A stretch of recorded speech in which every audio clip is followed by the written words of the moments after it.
Hello and welcome to this short video on GIMP, which is short for the GNU Image Manipulation Program.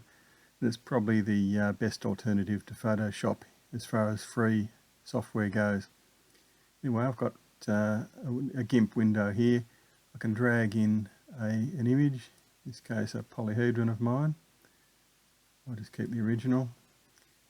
And look, I might even maximise the screen here. So here's my image.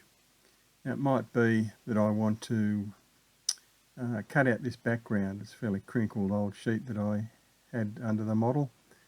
I can do that by creating a path. Now look, there are lots of things that you can do in GIMP. I couldn't possibly even begin to scratch the surface here. I'm just showing you a few of the operations that I use it for. But there are many videos on YouTube on different uses of GIMP. But anyway, let's just look at extracting the model from the background here. So I go up to this pen tool here, the Bezier pen path tool, or B. If I click on that, now control and mouse wheel zooms in, and I can just click my way around. I'll just click slightly on the inside because I don't want any of the black, and work my way around the model like this. I'll pause the video until I've gone right round.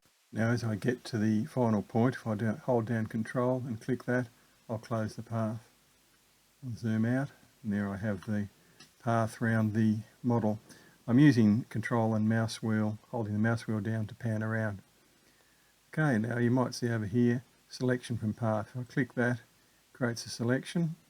Now I don't want to delete the model because that's what I've selected, but under image, or is it select rather, I can invert the selection. So now I've selected the outside area.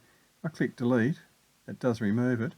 I've still got a black background. Now if that's what you want, that's fine. If you want a transparent background, you probably need to go to Layer, Transparency, and add an alpha channel. That's a transparent background. Now I press delete again, and there is a transparent background underneath that. If you want to deselect everything, it's Control-Shift-A. I can just click there. Let's just say that I wanted to adjust this face to make it the same colour as this. I can once again use the Bezier pen path selection tool and click my way around this shape. I'd take more time if I wasn't doing the video possibly, but this will give you the idea. Control and then click to close the shape, and selection from path, we'll click that.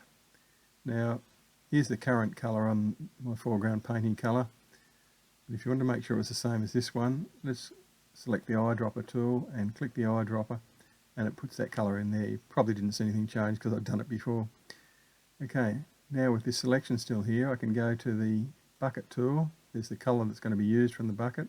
I can click in there and change that face. So you can do quite a lot of things in GIMP. Let's just say I wanted to export that. I can now go to File and down to Export As, and you can just type in a name. I'll type it in poly, and I'll wipe out the extension and put .png, so I'll preserve that transparency. Or I could have selected down here by file type. I can find PNG, and there it is there. Okay, so if I click Export, a few options come up. I'll just go with the defaults, export again, and if I minimise that, here's my poly on the desktop, but it's got a big background around it.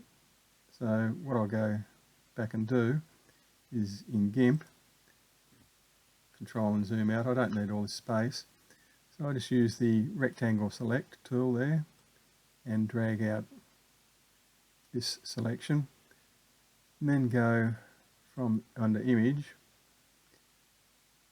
I'll crop to select. I could crop to selection, or I could go fit canvas to selection.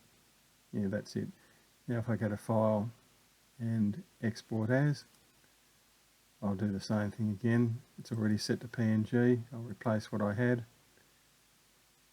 and export.